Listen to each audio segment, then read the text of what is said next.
Fear. It's the invisible barrier between who you are now and who you're meant to be.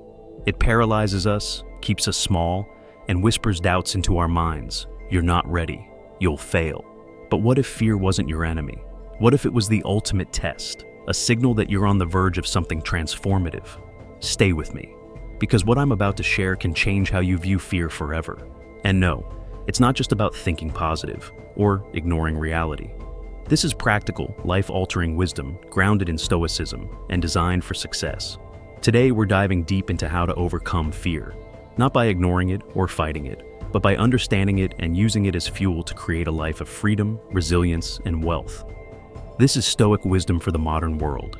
If you're ready to reclaim your power and design the life you deserve, then keep watching. Picture this. You've just been offered the opportunity of a lifetime. Maybe it's a new job, a major investment, or a bold move to start your own business. Deep down, you know this could change everything. But then fear creeps in. What if I fail? What if I'm not good enough? The weight of uncertainty is so heavy, you can't even move forward. But hey, let's be honest, fear is smart. It's not going to tell you, don't take the job because I'm scared. It'll say something practical like, you need more time to prepare, or maybe wait until the economy stabilizes. Sound familiar? We've all been there. But the truth is, fear isn't a sign that you're not ready. It's a sign that you're about to grow. Let's break this down, step by step, so you can face fear head on and come out stronger. Fear isn't random. It's deeply rooted in our biology. Thousands of years ago, fear kept our ancestors alive. It told them to avoid predators, stay in groups, and play it safe. Back then, the stakes were clear, life or death. But fast forward to today. Fear hasn't adapted to the modern world. It doesn't know the difference between a life-threatening danger and a risky business decision. Your brain still triggers the same fight or flight response. Your heart races, your palms sweat, and your thoughts spiral out of control. The Stoics understood this. They taught that fear is a product of our perceptions, not reality.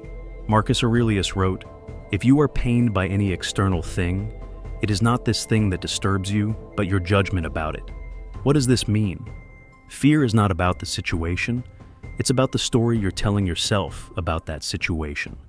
Change the story, and you change your experience. Let's pause for a moment. Think about your biggest fear right now. Is it fear of failure? Fear of rejection? Or maybe it's fear of the unknown? Have you got it? Good. Now ask yourself, what's the real risk if you face this fear? And what's the cost if you don't? We'll revisit this question later, but for now, keep it in mind.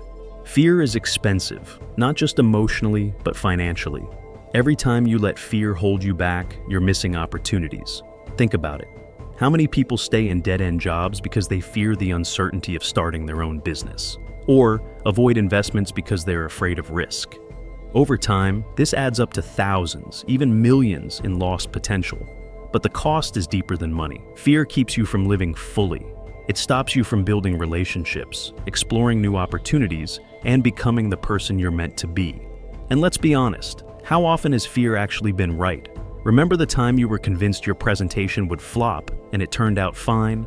Or when you thought you'd embarrass yourself at the gym, but no one even noticed? Fear is a terrible fortune teller.